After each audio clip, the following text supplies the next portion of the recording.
तो मीठे बच्चे, सबको पैगाम दो। हाँ भाई, जिन्होंने ये बात समझी है उनका एक फर्ज है अपने सब भाई बहनों तक पहुंचाना।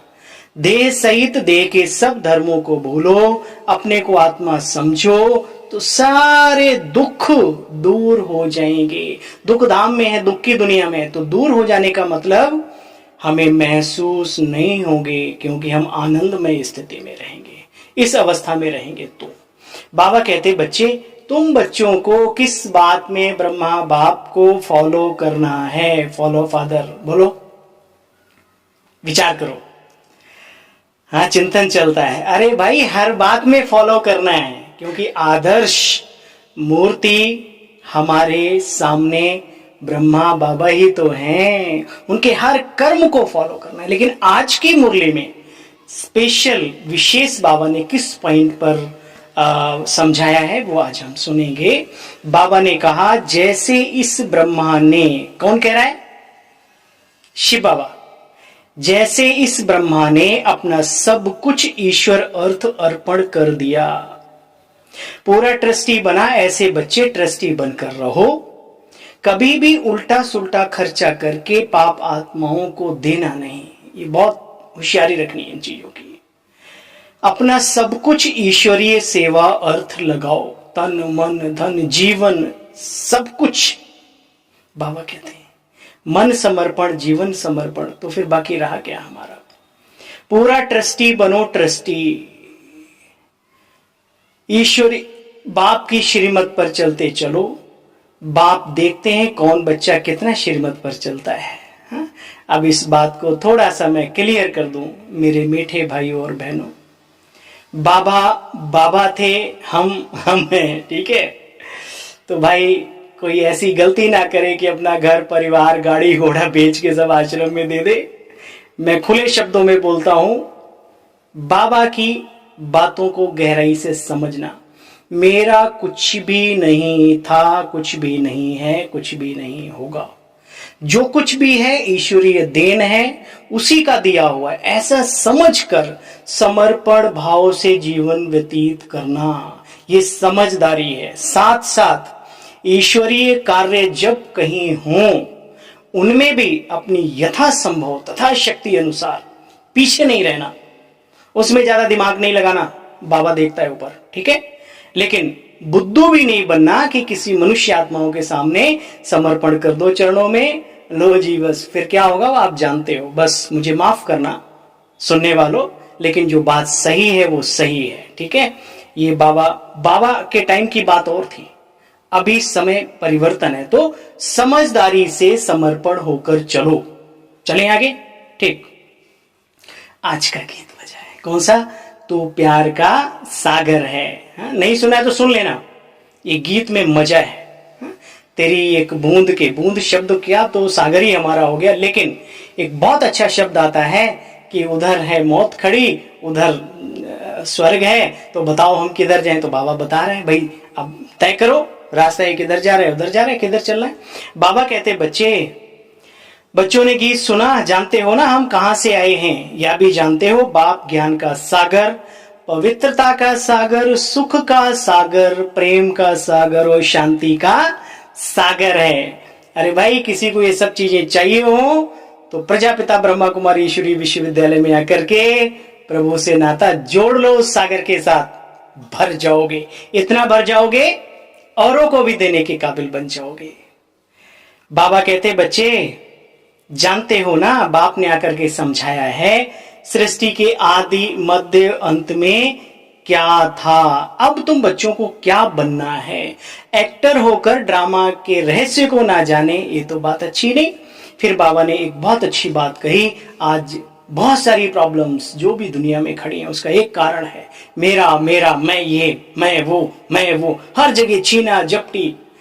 अरे भाई, कहाँ जा रहे हैं पता भी नहीं है, पल की खबर नहीं है।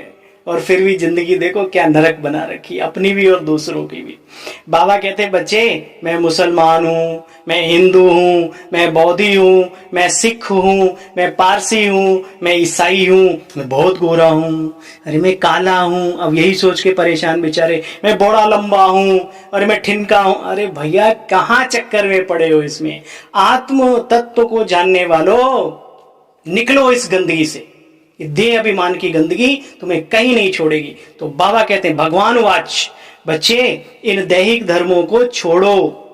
आत्मा तो बच्चे आत्मा है ना, आत्मा तो आत्मा है ना। बाप कहते हैं बच्चे अपने इस देह को भी भूलो, दूसरे को तो छोड़ो। हा? आत्मा तो आत्मा है ना बच्चे, इस देह को भी भूलो अपनी।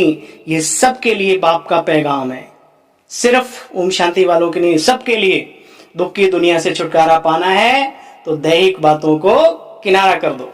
ये बाप का सबके लिए पैगाम है। देह सहित जो भी देह के संबंध हैं दुखदायी, उनको सबको भूलो। और क्या याद रखो, मैं आत्मा हूं, सब ब्रदर्स हैं और हम सबका पिता एक, वही निराकार परम पिता परम ज्योति परमात्मा शिव बाबा मीठा बाबा है। अच्छा, बाबा कहते फिर आज भी कल भी बाबा ने बोला, आज फिर बाबा ने याद किया, कुमारी वो जो अपने 21 कुल का उद्धार करे। मान होता है कुमारियों का, भाई किसका मान होता है सच बताओ। कुमारियों का होता है, कुमारों का होता है, माताओं का होता है, किसका होता है? विचार करने योग्य बात है। प्योरिटी की रिस्पेक्ट है ये। कुमारी छोटी उम्र की भी हो, पवित्र है, बूढ़ा व्यक्ति भी सर झुकाता है उसके सामने। तो कीमत किसकी है? पवित्र, शुद्ध, है ना। तो बाबा कहते हैं 21 कुल का उद्धार करे कुमारी वो, है ना। अच्छा, तुम भारत तो क्या सारी दुनिया का उद्धार करते हो। तुम बच्चे जानते हो ना, अभी तुमको भविष्य में मैं क्या बनाने आया हूं, देवी और देवता। तो क्या करना पड़ेगा? डिफिकल्ट तो कोई बात नहीं है, सुना बात क्या कह रहे, डिफिकल्ट तो कोई बात नहीं है। अच्छा फिर क्या डिफिकल्ट है? सुनो बाबा से सुनो। बाबा कहते हैं देवता बनते हो तो देवी गुण धारण करो। हाँ भाई, हाँ, देवी गुण क्या होते हैं सब जानते हो, मुझे बताने की जरूरत नहीं। बाबा ने इतना भर दिया बच्चों को। हाँ, सभ्यता से बात करना, दृष्टिकोण अच्छा रखना, रहन सहन खान पान जो भी हमारा देखे आकर्षित हो जा रहे, वाह ये तो जन्नत जहान के फरिश्ते हैं। बस यही दिव्यता हमारी आगे बढ़ जाएगी पवित्र दुनिया में, सतयुगी दुनिया में।